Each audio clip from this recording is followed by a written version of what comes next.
Hello drama lovers, welcome back to my channel. నేను ఈ వీడియోలో టు మై బిలౌడ్ థీఫ్ అనే డ్రామాని ఎపిసోడ్ నెంబర్ 2 తెలుగులో ఎక్స్ప్లెయిన్ చేయబోతున్నాను. మిగిలిన ఎపిసోడ్ ఎవరైనా చూడకపోతే లింక్ డిస్క్రిప్షన్ లో ఇస్తాను, ఒకసారి వెళ్ళి చెక్ చేయండి. అలాగే మీలో ఇంకా ఎవరైనా నా ఛానల్ ని సబ్స్క్రైబ్ చేసుకోపోతే సబ్స్క్రైబ్ చేసుకుని పక్కనే ఉన్న బెల్ ఐకాన్ ని క్లిక్ చేయండి. ఇక ఎపిసోడ్ లోకి వెళ్తే, లాస్ట్ ఎపిసోడ్ లో యూన్జో ఇయోల్ కి కిస్ చేసి అక్కడ నుంచి ఇయోల్ కి కనిపించుకోకుండా వెళ్తుంది కదా. ఇయోల్ దగ్గర నుంచి యూన్జో వెళ్ళాక దొంగ ధరించే బట్టలు ధరిస్తుంది కదా. ఇక మనకు అప్పుడే తెలుస్తుంది యూన్జో ఇయోల్ వెతికే దొంగ అని. మనకు ఎపిసోడ్ స్టార్టింగ్ లో ఇయోల్ యూన్జో కోసం వెయిట్ చేసే టైం చూపిస్తూ ఉంటారు. అంటే యూన్జో కలవక ముందుకు ఏం జరిగిందనేది చూపిస్తూ ఉంటారు. పున్నమి నాడు ఇయోల్ చెప్పిన ప్లేస్ కి 6 గంటలకే యూన్జో వస్తుందని టైం కి ఇయోల్ వెయిట్ చేస్తూ ఉంటాడు. కానీ యూన్జో 8 అయినా రాకపోవడంతో తన అసిస్టెంట్ ఇయోల్ తో ఇలా అంటూ ఉంటాడు, అమ్మాయి నువ్వు రమ్మన్న ప్లేస్ గురించి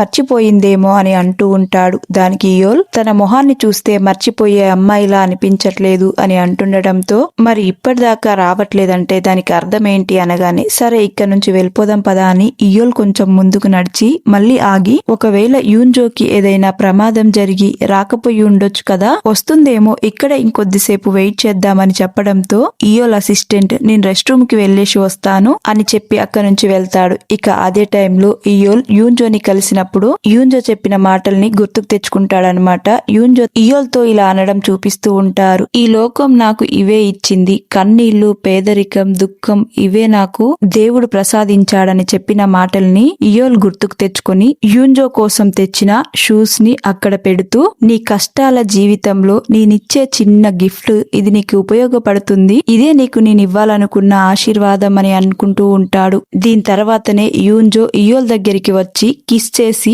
అక్కడ నుంచి పారిపోతుంది కదా. యూన్జో అక్కడ నుంచి పారిపోయాక ఇయోల్ అసలు ఎక్కడికి వెళ్ళింది ఈ అమ్మాయి, అప్పుడే మాయమైపోయింది, ఈ భూమి మీద ఎక్కడున్నా తప్పకుండా నిన్ను వెతికి పట్టుకుంటానని ఇయోల్ యూన్జో కోసం వెతుకుతూ ఉంటాడు. అప్పుడే మనకు యూన్జోని చూపిస్తూ ఉంటారు. యూన్జో నేనెందుకు ఇలా చేశాను, అసలు ఇలా చేయకోకుండా ఉండాల్సింది, నాకు పిచ్చి పట్టిందా అనుకొని నేను వెళ్లి తనకు ఎక్స్ప్లెయిన్ చెయ్యాలి అని మళ్ళీ అదే ప్లేస్ కి ఇయోల్ అక్కడే ఉన్నాడేమో అని యూన్జో వెళ్లి ఉంటుంది. కానీ ఇయోల్ ఏమో యూన్జో కోసం వెతుక్కుంటూ ముందుకు వెళ్తాడు. ఇక ఇయోల్ అక్కడ కనిపించకపోవడంతో నేను మళ్ళీ తిరిగి ఈ ప్లేస్ కు రాలేను, అతడుంటే ఎక్స్ప్లెయిన్ చేసేదాన్ని, కానీ ఇప్పుడు నాకు లేట్ అయిపోతుంది అని అక్కడ నుంచి వెళ్లి యూన్జో నల్లటి వస్త్రాలను ధరించి మొహానికి మాస్క్ పెట్టుకొని ఒక ఇంట్లోకి దొంగతనానికి వెళ్లి తన దగ్గరున్న పేపర్ ని, ఇది ఖచ్చితంగా నేను ఇక్కడ పెట్టాలని ఆ పేపర్ ని చూస్తూ ఒకటి గుర్తుకు తెచ్చుకుంటూ ఉంటుంది. ఒక రోజు తను బయటికి వెళ్లిన టైంలో ధాన్యం పోయిందని ఒక అతడు తన ఇంట్లో పనిచేసే సర్వెంట్స్ ని తిడుతూ ఉంటాడు. ఇక వాళ్ళేమో ఒక పేపర్ ని చూపిస్తూ, ఇదంతా మేం చేయలేదు, ఒక దొంగ చేశాడు, కావాలంటే చూడండి,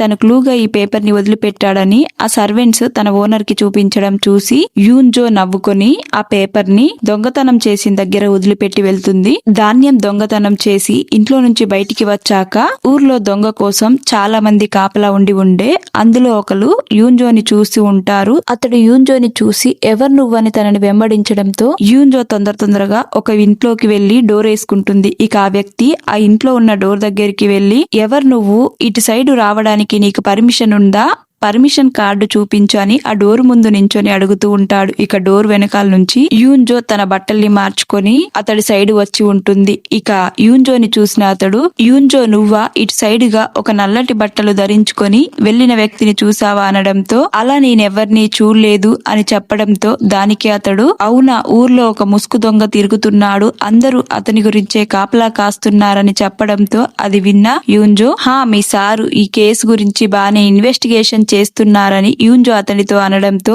లేదు, ఈ కేసులో కొత్త వ్యక్తి ఇన్వాల్వ్ అయ్యాడు, అందుకొరకే ఇంతగానం ఎంక్వైరీ జరుగుతుంది అని చెప్పి ఉంటాడు. తర్వాత యూన్జో అక్కడి నుంచి తన ఇంటికి వచ్చేస్తుంది. కట్ చేస్తే మనకు ఇయోల్ ని చూపిస్తూ ఉంటారు. ఇయోల్ దగ్గరికి ఒక లేడీ వచ్చి ఆ దొంగ స్కెచ్ వేసిన పేపర్ ని తీసుకువచ్చి తన ముందు పెడుతుంది. అప్పుడే ఇయోల్ అసిస్టెంట్ వచ్చి ఆ ప్లేస్ నుంచి నేను షూస్ తీసుకువచ్చానని ఇయోల్ వదిలిపెట్టిన షూస్ ని తీసుకువచ్చి ఇయోల్ కి ఇస్తాడు. దీంతో ఇయోల్ అతడితో తను ఎటు సైడ్ పరిగెత్తిందని అతన్ని అడుగుతూ ఉంటాడు. దానికి అతడు ఆ దొంగనా అని అడగడంతో లేదు తను దొంగ కాదు, ఒక అమ్మాయి, రేపు ఇక్కడున్న అందరి అమ్మాయిల్ని ఇక్కడికి ప్రవేశపెట్టండని అతడితో ఇయోల్ చెప్పి ఉంటాడు. కట్ చేస్తే మరుసటి రోజు మనకు జోసన్ ని చూపిస్తూ ఉంటారు. జోసన్ దగ్గర కొంతమంది మంత్రులు కూర్చొని ఉంటారు. ఇక అతడితో అక్కడున్న మంత్రులు, మీ వల్ల దేశం చాలా రోజు రోజుకు అభివృద్ధి అవుతుంది, మీరెప్పుడు ఇలానే ఆరోగ్యంతో ఉండి దేశాన్ని రక్షించాలని అంటూ ఉంటారు. ఇక అక్కడే ఉన్న జోసన్ సఖి సుక్యోంగ్ ఆ మంత్రులతో ఇలా అంటూ ఉంటుంది, మీ పొగడ్తలు ముందు రోజులకు దాచి ఉంచండి, ఆ రాజభవనం గురించి కొత్త విషయాలుంటే చెప్పండి అని సుక్యోంగ్ మంత్రులతో అనగా ఆ మంత్రులు, సంవత్సరం నుంచి రాజ్యంలో చిన్న చిన్న దొంగతనాలు జరుగుతున్నాయి, నా దగ్గరే కాకుండా ఇక్కడున్న వాళ్ళ అందరి దగ్గర నుంచి దొంగతనం జరిగింది అని ఆ మంత్రి చెప్తుండటంతో దానికి సుక్యోంగ్, ఆ దొంగ మీ దగ్గర ధాన్యమే దొంగిలించిందా లేదా మీ అవినీతిని బయట పెట్టిందా అని సుక్యోంగ్ అంటుండటంతో ఆ మంత్రులేమీ మాట్లాడరు. ఇక ఆ దొంగ మీద జోకులు వేసుకొని నవ్వుకుంటూ ఉంటారు. మంత్రులందరూ అక్కడి నుంచి వెళ్లిపోయాక జోసన్ తన మంత్రితో ఇలా అంటూ ఉంటాడు, రోజు రోజుకి నిరసనలు పెరిగిపోతున్నాయి అనడంతో అక్కడే ఉన్న సుక్యోంగ్, అవి అన్నీ వింటుంటే నాకు కొంచెం సంతోషంగా ఉంది అని అంటుండడంతో అవును కానీ అవన్నీ నిజాలు కావని జోసన్ తన సఖితో అంటూ ఉంటాడు. అప్పుడే అక్కడే ఉన్న మంత్రి జోసన్ సైడు కోపంగా చూస్తూ జరిగిన ఫ్లాష్ బ్యాక్ ని గుర్తుకు తెచ్చుకుంటూ ఉంటాడు. ఆ మంత్రిని ఇంకా హీరోయిన్ ఫాదర్ అయిన మింజింగ్ ని ఒక రోజు మోకాళ్ళ మీద కూర్చోబెట్టి రాజ్యాంగ చరిత్రకు సంబంధించిన బుక్కులని మారవమని జోసన్ చెప్పి ఉండే, వాటిని మార్చి రాయడం చాలా తప్పు, దీనివల్ల భవిష్యత్తులో రాబోయే రాజులకు చాలా ఇబ్బంది కలిగిస్తుంది అని మింజింగ్ చెప్పి ఉండే. దాంతో జోసన్ పక్కనే ఉన్న మరొక మంత్రిని, నువ్వేమనుకుంటున్నావు దీని గురించి చెప్పమని అడగడంతో, వాటిని మారవడం చాలా తప్పు కానీ వాటిని రద్దు చేయడమే సరైన పరిష్కారమని ఇమ్ సయోంగ్ చెప్పిన మాటల్ని గుర్తుకు తెచ్చుకొని, మీరు మిన్హుక్ ని మిస్ అవుతున్నారా అని జోసన్ ని అడగడంతో దానికి జోసన్, అతడు నా దగ్గర నిజాయితీగానే నడుచుకున్నాడు కానీ నన్ను ఇరిటేట్ చేశాడని జోసన్ చెప్పడంతో సరే రాజా అని ఆ మంత్రి అక్కడి నుంచి బయటికి వచ్చేస్తాడు. అప్పుడే అక్కడికి తన మంత్రి కొడుకు ఎదురుపడి, మీరు రాజ్యం నుంచి బయటికి వెళ్లాలనుకుంటున్నారా అని అడగడంతో లేదు నేను హైజుక్ ని కలవాలనుకుంటున్నానని చెప్పి ఉంటాడు. కట్ చేస్తే మింజుక్ ఇంకా ఆ మంత్రి ఇద్దరు కలిసి భోన్ చేయడం చూపిస్తూ ఉంటారు. మింజుక్ ఆ మంత్రితో ఇలా అంటూ ఉంటాడు, మీరు నైట్ పంపించిన బహుమతులు నేను మళ్ళీ తిరిగి మీకు పంపించాలనుకుంటున్నాను, ఎందుకంటే ఈ బహుమతులతో ముందు రోజుల్లో నా కూతుర్ని దెప్పిబొడుస్తారేమో అని అతడు అంటుండడంతో దానికి ఇమ్ సయాంగ్ యూన్జో చెప్పిన మాటల్ని గుర్తుకు తెచ్చుకుంటూ ఉంటాడు. వాళ్ళ డాడీకి పెళ్లి కొడుకు ఇమ్ సయాంగ్ వాళ్ళ ఫాదర్ అని తెలియదు కదా, ఆ పెళ్లి గురించి వాళ్ళ డాడీకి చెప్పొద్దన్న మాటలు గుర్తుకు తెచ్చుకొని మిన్హుక్ కి అతడు సారీ చెప్తాడు. ఎందుకు సారీ చెప్తున్నావని అడిగితే, నీకు నేను ఎప్పుడు సారీ చెప్తూనే ఉండాలి అనడంతో దానికి మిన్హుక్, విచిత్రంగా మాట్లాడుతున్నావెందుకని అంటూ ఉంటాడు. కట్ చేస్తే అదే టైంలో మనకు యూన్జోని చూపిస్తూ ఉంటారు. యూన్జో డల్ గా కూర్చొని ఇయోల్ గురించి ఆలోచిస్తూ ఉంటుంది. అసలు నేను ఎందుకు అలా చేశానని అనుకుంటూ ఉంటుంది. అప్పుడే యూన్జో పక్కన ఉన్న ఒక లేడీ, ఏంటి ఈ రోజు డల్ గా కనిపిస్తున్నావు, ఏం జరిగింది అని అడుగుతుండడంతో దానికి యూన్జో ఆ లేడీతో, నేను ఒక పుస్తకం చదివాను, దాని గురించే ఆలోచిస్తున్నాను అని చెప్తూ ఉంటుంది. ఆ లేడీ యూన్జోని ఏంటి ఆ పుస్తకంలో ఏముందని అడుగుతూ ఉంటుంది. అప్పుడే మనకు ఇయోల్ ని చూపిస్తూ ఉంటారు. ఇయోల్ తన ఇంట్లో పనిచేసే సర్వెంట్స్ అందరినీ పిలిచి యూన్జో ఇయోల్ కి కిస్ పెట్టిన విషయం గురించి అందరికి ఒక స్టోరీలా చెప్పి ఉంటాడు. అంతేకాకుండా ముద్దు పెట్టగానే తను అక్కడి నుంచి పారిపోయింది, ఎందుకు పారిపోయి ఉండొచ్చని వాళ్ళ అభిప్రాయాలు అడుగుతూ ఉంటారు. అక్కడ కూర్చున్న వాళ్ళలో నుంచి ఒక అతను ఇయోల్ తో ఇలా అంటూ ఉంటాడు, ఒక అమ్మాయి వచ్చి ముద్దు పెడితే దాన్ని ప్రేమే అంటారు అని అంటుండడంతో అది విన్న ఇయోల్, ప్రేమ అదెలా అని అడుగుతుండటంతో దానికి అతడు లవ్ ఎట్ ఫస్ట్ సైట్ అని అంటూ ఉంటాడు. అతడి మాటలు విని ఇక్కడే ఉన్న ఇయోల్ అసిస్టెంట్ ఇయోల్ తో ఇలా అంటూ ఉంటాడు, అమ్మాయే వచ్చి ముద్దు పెట్టినప్పుడు ఎందుకు పారిపోవాలనుకుంటుంది, ఒకవేళ తను నీ ముద్దుని ఆస్వాదించలేకపోయిందేమో, అందుకొరకే తను తప్పు చేశానని ఫీల్ అయ్యి అక్కడి నుంచి పారిపోయిందేమో అని అతడు అంటుండడంతో అది విన్న ఇయోల్, నువ్వు ఇప్పుడు ఎందుకు నెగిటివ్ గా మాట్లాడుతున్నావు అన్నట్లుగా నీ నోట్లో నుంచి మరొక మాట బయటికి రావద్దని అతన్ని ఇయోల్ కంట్రోల్ చేస్తూ ఉంటాడు. నేను అందంగా ఉన్నా కాబట్టి తను నన్ను ఇష్టపడిందేమో అని అనుకుంటూ ఉంటాడు. అంతేకాకుండా ఇయోల్ ఇలా అని కూడా అనుకుంటాడు, నేను తన సర్వెంట్ అని చెప్పింది కదా, నేను తనకన్నా తక్కువ స్టేటస్ లో ఉన్నానని తను నన్ను ఇష్టపడట్లేదేమో, అదే అయ్యుండొచ్చు అన్నట్లుగా ఇయోల్ అనుకుంటూ ఉంటాడు. అదే టైంలో యూన్జోని చూపిస్తూ ఉంటారు. యూన్జో ఆ లేడీతో, ఒక బుక్ లో ఈ స్టోరీ చదివాను, ఒక అమ్మాయి వెళ్లి తనంతట తాను కిస్ చేసింది ఒక అబ్బాయిని, తర్వాత అమ్మాయి అక్కడి నుంచి పారిపోయిందని చెప్తూ ఉంటుంది. యూన్జో మాటలు విన్న ఆమె ఆ ముద్దు పెట్టిన అమ్మాయి మనస్ఫూర్తిగా అబ్బాయిని లవ్ చేస్తుందేమో, అతడిపై ఫీలింగ్స్ మనసులో నుంచి వచ్చి వెళ్లి కిస్ చేసిందేమో అని చెప్పడంతో అది విన్న యూన్జో అది ప్రేమ అస్సలు అయ్యుండదు అని అంటూ ఉంటుంది. అది విన్న ఆ లేడీ ఎందుకు అని అడగడంతో ఆల్రెడీ అమ్మాయికి వేరే వాళ్ళతో పెళ్లి కాబోతుంది అని చెప్పి ఉంటుంది. ఇక యూన్జో మాటలు విన్న ఆ లేడీ, అయితే ఈ స్టోరీని నువ్వు నిజంగా ఒక బుక్ లో నుంచే చదివావా? ఒకవేళ నిజం స్టోరీ అయితే ఆ అమ్మాయిని పట్టుకొని శిక్షించాలి, కాబోయే హస్బెండ్ నుంచుకొని వేరే వాళ్ళని ఎలా ముద్దు పెడుతుంది, అమ్మాయికి శిక్ష పడాలి అన్నట్లుగా అంటూ ఉంటుంది. తర్వాత ఇయోల్ తన సర్వెంట్స్ అందరితో మాట్లాడాక అక్కడ నుంచి బయటికి వస్తూ ఉంటాడు. అయితే తన పక్కనే ఉన్న ఇయోల్ అసిస్టెంట్, నువ్వు నీ ఫ్రెండ్ గురించి చెప్పావా ఇదంతా అని అడుగుతుండడంతో దానికి ఇయోల్, నీకు తెలియకుండా నాకు ఫ్రెండ్స్ ఎవరున్నారు, నా గురించే చెప్పానని అంటూ ఉంటాడు. అది విన్న ఆ సర్వెంట్, అయితే ఆ రోజు కలిసిన అమ్మాయి నీకు నిజంగా ముద్దు పెట్టిందా అని అడుగుతూ ఉంటాడు.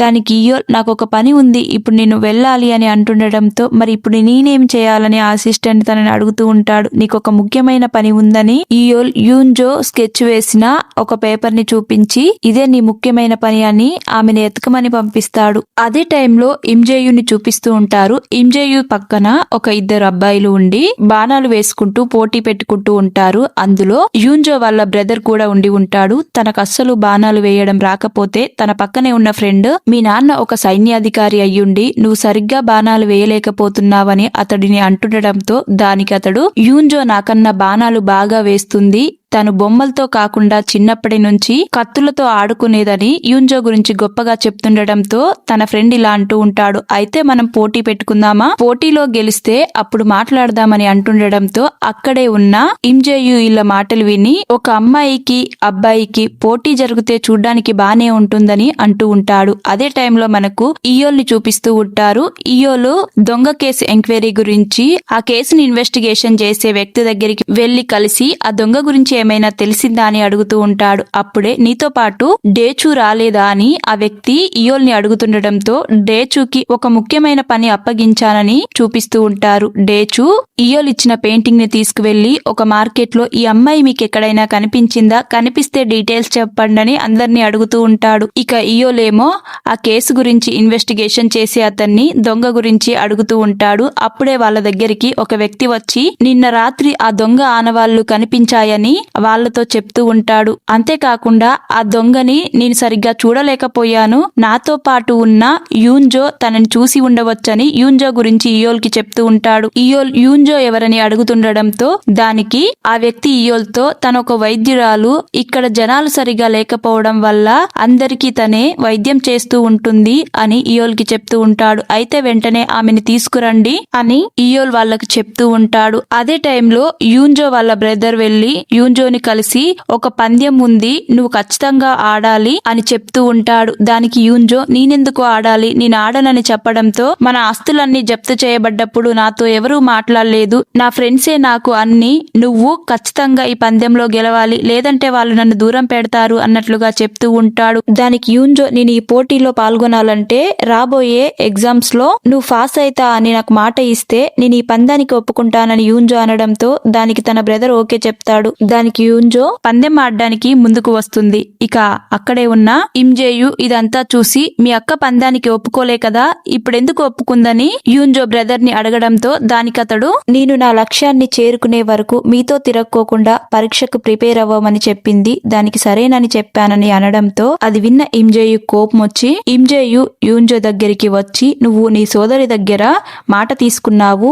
నేనిప్పుడు రూల్స్ చేంజ్ చేస్తున్నాను, నీకు ఫలితం ఊరికే రాకూడదు కదా, నువ్వు కూడా ఎంతో కొంత కష్టపడాలి కదా అని అక్కడ పెట్టిన యాపిల్ ని నీ సోదరుడు తల మీద పెట్టుకోవాలి, అప్పుడు నువ్వు బాణంతో దాన్ని కొట్టాలని చెప్పడంతో యూన్జో వాళ్ళ బ్రదర్ చాలా టెన్షన్ పడిపోతూ ఉంటాడు. అంతేకాకుండా యూన్జో కూడా చాలా టెన్షన్ పడుతుంది. ఇక తన బ్రదర్ వెళ్లి ఆ యాపిల్ ని తలపై పెట్టుకొని అక్కడ నించొని భయపడుతూ ఉంటాడు. అప్పుడే యూన్జో ఆ బాణంతో యాపిల్ ని కొట్టడానికి ట్రై చేస్తుంది, కానీ తన చేతులు వణికిపోతూ ఉంటాయి. దాన్ని ఆపేసి యూన్జో ఇమ్జేయుతో ఇలా అంటూ ఉంటుంది, నా మాటలు నీకేమైనా ఇబ్బంది కలిగిస్తే నన్ను శిక్షించు అని ఇమ్జేయుతో యూన్జో అంటుండడంతో దానికి ఇమ్జేయు, నీకు తెలియడం లేదా, నేను నిన్నే శిక్షిస్తున్నాను. అక్కడ నీ బ్రదర్ భయం కన్నా నీ భయం ఎక్కువ కనిపిస్తుంది. నువ్వు నీ సోదరుడికి సవితి తల్లి కూతురువైన మీ ఇద్దరి మధ్య ప్రేమ బానే ఉంది, అది చట్టానికి విరుద్ధము. నేను మీ ఇద్దరికి సరైన శిక్ష వేశాను. ఇక్కడ తనలోని భయం కన్నా నీలో భయం ఎక్కువ కనిపిస్తుందని అంటూ ఉంటాడు. దాంతో యూన్జో ఆ బాణాన్ని తీసుకొని ఆ యాపిల్ ని కొడుతుంది. కానీ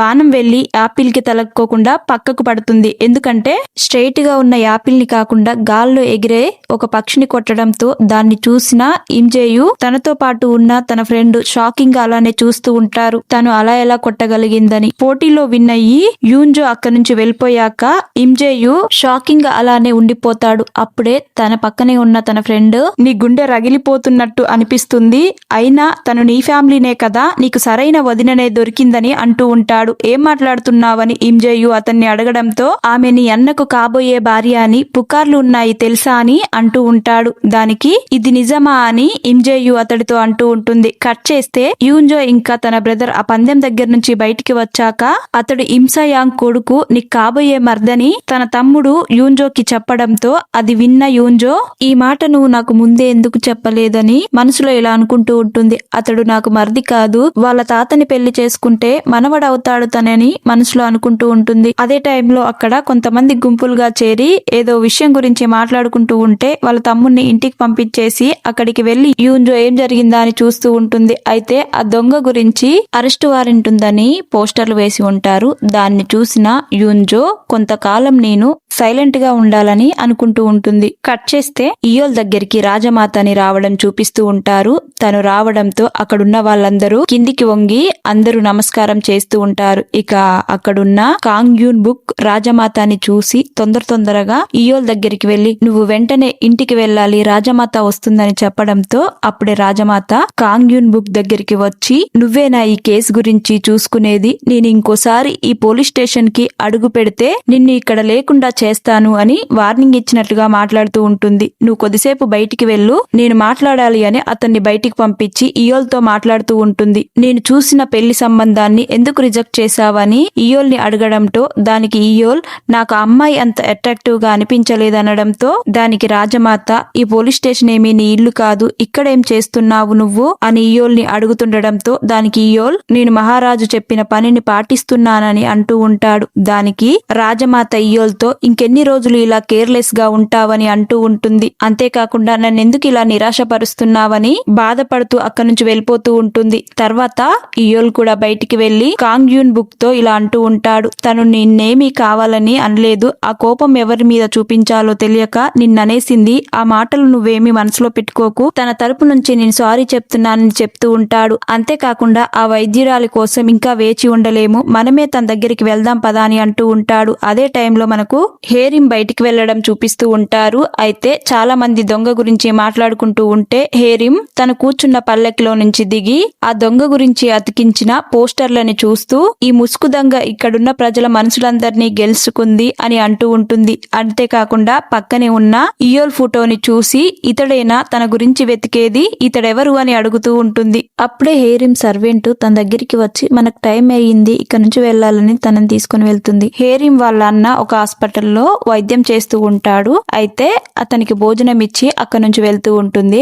అప్పుడే ఇయోల్ కూడా యూన్జో కోసం అటుగా వస్తూ ఉంటాడు. ఇక హేరిం కాల్ స్లిప్ అయ్యి ఇయోల్ మీద పడిపోతుంది. ఇయోల్ హేరిం కింద పడుకోకుండా పట్టుకొని ఉంటాడు. ఇక హేరిం ఏమో ఇయోల్ సైడ్ అలానే చూస్తూ ఉండిపోతుంది. ఇయోల్ హేరిం ని జాగ్రత్తగా నడవమని చెప్పి అక్కడి నుంచి వెళ్ళిపోయి యూన్జో కోసం ఆ వైద్యం చేసే ఇంటి దగ్గర ఎంక్వైరీ చేస్తూ ఉంటారు. అప్పుడే యూన్జో అక్కడికి పని చేయడానికి రాలేదని తెలుసుకొని ఈ రోజు కూడా తనని పట్టుకోవడానికి కుదరదా అని ఇయోల్ అనుకుంటూ ఉంటాడు. అప్పుడే ఒక వ్యక్తి వచ్చి కొంతమంది పేర్లని ఇస్తూ నిన్న నైట్ దొంగతనం జరిగిన ఇంట్లో వీళ్ళు పనికి వెళ్లారంట అని ఇయోల్ ఇయోల్తో ఆ వ్యక్తి చెప్తూ ఉంటాడు. ఒకరోజు ఇద్దరిని పిలిచి ఆ దొంగని చూసామంటే ఎంక్వైరీ చేసి ఉంటే కదా, వాళ్ళలో ఒక లేడీ ఉండడంతో ఆ లేడీని తీసుకురమ్మని ఇయోల్ చెప్పి ఉంటాడు. అదే టైంలో యూన్జో ఒక ఇంటికి వెళ్లి వైద్యం చేయడం చూపిస్తూ ఉంటారు. యూన్జోకి అక్కడ కొన్ని కేకలు వినిపించడంతో ఏం జరిగిందా అని బయటికి వెళ్లి చూస్తుంటే యూన్జో ఫ్రెండ్ ని తన యజమాని ఇలా తిడుతూ ఉంటాడు. నా దగ్గర తీసుకున్న డబ్బును చెల్లించలేదు, నీ ఇంటికి తినడానికి ఆహారం మాత్రం ఉంది అని అంటూ ఉంటాడు. అదే టైంలో తన ఇంట్లో ఉన్న సామాన్ని తీసుకురావడంతో ఆ సామాన్ల నుంచి బియ్యం ఉండడం చూసిన అతడు, నీకు ఈ బియ్యం ఎక్కడి నుంచి వచ్చాయి, నీ సీక్రెట్లు ఎవరెవరైనా తీసుకువచ్చి ఇచ్చారా అని అతడు ఆ మహిళని తిడుతూ ఉంటాడు. అప్పుడే యూన్జో జరిగిన ఫ్లాష్ బ్యాక్ గుర్తుకు తెచ్చుకొని నైట్ నేనే ఆ రైస్ ని తన ఇంట్లో పెట్టాను అని మనసులో అనుకుంటూ యూన్జో అతడి దగ్గరికి వెళ్లి మధ్యలో వస్తున్నందుకు క్షమించండి, తనకు ఒక చిన్న బాబు ఉన్నాడు, తనను క్షమించండి అని అడుగుతూ ఉంటుంది. దానికతడు యూన్జోతో, నువ్వు ఒక మంచి వైద్యురాలని నా భార్య చెప్పింది, మధ్యలోకి నువ్వెందుకు వస్తున్నావని అడగడంతో తను నా పేషెంట్, తనకు ఒక చిన్న పిల్లాడున్నాడు, కనీసం దయ చూపించండి అని చెప్పడంతో తన అక్కడి నుంచి వెళ్ళిపోతాడు. తర్వాత ఆ లేడీని యూన్జో ఇంటికి వెళ్ళమని చెప్తుంది. తర్వాత యూన్జో ముఖానికి ముసుగు వేసుకుని ఆ లేడీని హింసించిన అతని ఇంటికి దొంగతనానికి వెళ్దామని ఒక ఇంటిపైకి ఎక్కి ఆ ఇంటి మించి వెళ్ళబోతున్న టైంలో అక్కడే ఇయోల్ ఉండి, నువ్వు ఆ చీఫ్ ఇన్స్పెక్టర్ ఇంటికే వెళ్తున్నావు కదా అని యూన్జోని అంటూ ఉంటాడు. ఇక అక్కడ ఇయోల్ ని చూసిన యూన్జో ఒక్కసారిగా షాక్ అయ్యి, ఏంటి ఇతడు ఇక్కడ ఉన్నాడు, నన్ను గుర్తుపట్టాడా ఏంటి, ఇతడు వాయిస్ వింటుంటే ఆ రోజు కనిపించిన పిచ్చివాడిలాగే ఉన్నాడు, ఇతడు పిచ్చివాడు కాదా, ఆ ముద్దు పెట్టిన రోజు నైటు అతడు వేసుకున్న బట్టల్ని చూసి రెంటుకు తెచ్చుకున్నాడేమో అనుకున్నాను, కానీ ఇతడికి పిచ్చి లేదు, కొంప తీసి ఈ కేసులో ఎంక్వైరీ చేసే కొత్తగా వచ్చిన వ్యక్తేనా అని అనుకుంటూ ఉంటుంది. అంతేకాకుండా ఇతడు నన్ను గుర్తుపట్టాడా ఏంటి అని అంటుండడంతో దానికి ఇయోల్ యూన్జోతో ఇలా అంటూ ఉంటాడు, నేను ఇక్కడ ఉండడం నీకు ఆశ్చర్యాన్ని కలిగిస్తుంది కదా అని ఇయోల్ అంటుండడంతో దానికి యూన్జో, వెంటనే నేను ఇక్కడ నుంచి వెళ్ళిపోవాలని వెళ్ళిపోతున్న సమయంలో ఇయోల్, నువ్వు ఇక్కడ నుంచి పారిపోవాలనుకుంటున్నావా, నేను వెంబడించాలనుకోవట్లేదు, నిన్ను అరెస్ట్ చేయాలని నేను నిజంగా భావిస్తే ఒక్క క్షణం పట్టదు అరెస్ట్ చేయడానికి ఇయోల్ అనడంతో యూన్జో అక్కడే ఆగిపోతుంది. అప్పుడే మనకు అక్కడే ఉన్న యూన్ బుక్ ఇంకా తన అసిస్టెంట్ మాట్లాడుకోవడం చూపిస్తూ ఉంటారు. మధ్యాహ్నం యూన్జోని వెతుక్కుంటూ వైద్యశాలకు వెళ్ళినప్పుడు ఏం జరిగిందో చూపిస్తూ ఉంటారు. ఇయోల్ యూన్ బుక్ తో, ఆ మహిళ ఇదంతా చేసి ఉండదు, తీసుకున్న రుణం తీర్చలేదని తన ఆస్తిని మొత్తం జప్తు చేశాడు అతడు. అయితే ప్రజలు అనుకుంటున్న పుకార్లు నిజమే కావచ్చు, ఆ దొంగ నిజంగానే మంచి వ్యక్తి కావచ్చు, తాను దోచుకున్న ధాన్యాన్ని అందరికీ పంచుతుండవచ్చని ఇయోల్ అతడితో చెప్తూ ఉంటాడు. అంతేకాకుండా తర్వాత ఆ లేడీని పోలీస్ స్టేషన్ కి పిలిచి దొంగ గురించి అడుగుతూ ఉంటారు. ఇతరుల దగ్గర దొంగలించిన ధనాన్ని ఆ దొంగ చాలా మంది పేదవాళ్లకు పంచడాన్ని చూపిస్తూ ఉంటారు. అంతేకాకుండా ఆ ధనాన్ని పంచి ఇది దొంగిలించిన సొమ్ము కాబట్టి మీరు ఎవరి దగ్గర నోరు ఇప్పొద్దని ఒక లెటర్ ని రాసి ఉంటుంది. దాని గురించి ఆ లేడీ ఇయోల్ కి చెప్తూ, తన దగ్గర సహాయాన్ని పొందిన ఎవరైనా తనకు అన్యాయం చేయాలని చూడరు, ఎవరు నోరు ఇప్పరు, ఎందుకంటే అది దొంగిలించిన ధనం కాబట్టి. ఆ దొంగ మంచివాడని అందరికీ స్ప్రెడ్ చేసింది నేనే, దొంగిలించిన ధాన్యంతో కడుపు నింపుకున్నందుకు నన్ను అరెస్ట్ చేయండి అని ఆ లేడీ అంటుండడంతో ఇయోల్ ఆ లేడీని ఇంటికి పంపించేస్తాడు. అంతేకాకుండా ఆ లేడీ కోసం కొంత ధాన్యాన్ని బట్టల్ని కూడా పంపిస్తాడు. ఇయోల్ ఆ లేడీకి హెల్ప్ చేసినందుకు ఎంతగానో సంతోషపడుతూ ఉంటుంది. ఈ విషయం గురించి యూంగ్ బుక్ తన అసిస్టెంట్ కు చెప్తూ ఉంటాడు. అంతేకాకుండా పేదవారికి హెల్ప్ చేస్తున్న ఆ దొంగని మనం అరెస్ట్ చేయగలమా, లేదంటే చిన్న పిల్లగాడిని పెట్టుకొని ఆకలితో అలమటిస్తున్న ఆ లేడీని అరెస్ట్ చేయగలమా అని ఇయోల్ మధ్యాహ్నం నాతో చెప్పాడు. అందుకొరకే ప్రస్తుతానికి అరెస్ట్ చేయట్లేదని తన అసిస్టెంట్ తో యూంగ్ బుక్ చెప్తూ ఉంటాడు. అంతేకాకుండా ఇంటిపైన ఉన్న ఇయోల్ అతడు చూస్తూ ఉంటాడు. యూన్జో ఇయోల్తో, నువ్వు నన్నెందుకు అరెస్ట్ చేయకూడదు అనుకుంటున్నావు అనడంతో దానికి ఇయోల్, నువ్వు చేసిన దొంగతనాన్ని క్షమించను, అలా అని అవినీతి పరులని శిక్షించకుండా వదిలేసిన జోసెన్ని కూడా ఏమీ అనలేను, నువ్వు వెళ్తున్న ఈ దారిలో నీ చుట్టూ ఉన్న వాళ్ళని గమనించు అని ఇయోల్ యూన్జోతో అంటుండడంతో దానికి యూన్జో, ఏంటి ఇతడు నన్ను ఇంకా దొంగతనాలు చేయమని ప్రోత్సహిస్తున్నాడా అనుకుంటూ ఉంటుంది. ఇంటి మీద ఉన్న యూన్జోని ముఖానికి మాస్క్ లేకోకుండా మనకు చూపిస్తుంటారు, కానీ యూన్జో చాలా హైట్ లో ఇంకా చీకట్లో ఉండడం వల్ల ఇయోల్ యూన్జోని గుర్తుపట్టడనమాట. ఆ లేడీ నా ద్వారా మీకొకటి తెలియజేయాలనుకుంది, ఎవరైనా ఆకలితో ఉన్నప్పుడు వాళ్ళ బాధను తెలుసుకొని రాత్రి వాళ్ళ ఇంటికి వెళ్లి వాళ్ళ ఆకలిని తీరుస్తుంది. అంతేకాకుండా నీకు ధన్యవాదాలు కూడా చెప్పమంది. ఈ రోజు ఆ మహిళకు జరిగిన సంఘటన ద్వారా నువ్వు ఆ చీఫ్ ఇన్స్పెక్టర్ ఇంటికి దొంగతనానికి వెళ్తావని ఎక్స్పెక్ట్ చేశాను. అనుకున్న విధంగానే నువ్వు వెళ్తున్నావు, అందుకొరకే నేను ఇక్కడ వెయిట్ చేస్తున్నానని ఈయోల్ యూన్జోకి చెప్తూ ఉంటాడు. అంతేకాకుండా నువ్వు జోసన్ ని టచ్ చేయనంత వరకు నేను సైలెంట్ గానే ఉంటాను, అంతకు మించి హద్దులు దాటితే నిన్ను ఖచ్చితంగా వెతికి పట్టుకుంటాను, ఇది గుర్తు పెట్టుకో అని చెప్తూ ఉంటాడు. అప్పుడే కింద నుంచి కొంతమంది సైనికులు వచ్చి యూన్జోని చూసి ఆ ముసుగు దొంగ తనే కదా అని దొంగ దొంగ అని అరుస్తూ ఉంటారు. దీంతో యూన్జో ఇదంతా చెప్పింది నన్ను అరెస్ట్ చేయడానిక, ఇంతసేపు నిన్ను నమ్మాను అని అక్కడి నుంచి పారిపోతూ ఉంటుంది. అక్కడున్న సైనికులు యూన్జోని పట్టుకోవడానికి ట్రై చేస్తే వాళ్ళపై బాణాలు కూడా వేస్తుంది. కింద ఉన్న యూన్ బుక్ వాళ్ళని ఆపడానికి ట్రై చేస్తుంటాడు, కానీ వాళ్ళు పట్టించుకోకుండా యూన్జోని వెంబడిస్తూ ఉంటారు. ఈయోల్ యూన్జోని వదిలేయమని ఆ సైనికుల వెంటే పరిగెడుతూ ఉంటాడు. అప్పుడే ఈయోల్ కి ఒక చిన్న గాయమై ఉంటుంది. యూన్జో వాళ్ళ దగ్గర నుంచి తప్పించుకొని ఇంట్లోకి వెళ్లి బట్టలు మార్చుకొని నేను అనవసరంగా తనను నమ్మానని అనుకుంటూ ఉంటుంది. అప్పుడే ఈయోల్ ఆ దొంగని వెతుక్కుంటూ కొంచెం ముందుకు వస్తాడు. ఇక అక్కడే ఒక వైద్యశాల కనిపించడంతో ఈయోల్ ఆ ఇంట్లోకి వెళ్తాడు. అప్పుడే బట్టలు మార్చుకొని యూన్జో బయటికి వస్తూ ఎదురుగా ఉన్న ఈయోల్ ని చూసి వెంటనే వెనక్కి తిరుగుతుంది. ఈయోల్ యూన్జోని చూసి అది నువ్వే కదా, ఆ రోజు నాకు ముద్దు పెట్టింది నువ్వే కదా అని అంటూ ఉంటాడు. ఇక్కడతో ఈ ఎపిసోడ్ ఎండ్ అయిపోతుంది. తర్వాత ఏం జరిగి ఉంటుంది అనేది మరొక ఎపిసోడ్ లో తెలుసుకుందాం. వీడియో నచ్చితే లైక్ చేయండి, షేర్ చేయండి, సబ్స్క్రైబ్ చేయడం మాత్రం మర్చిపోకండి.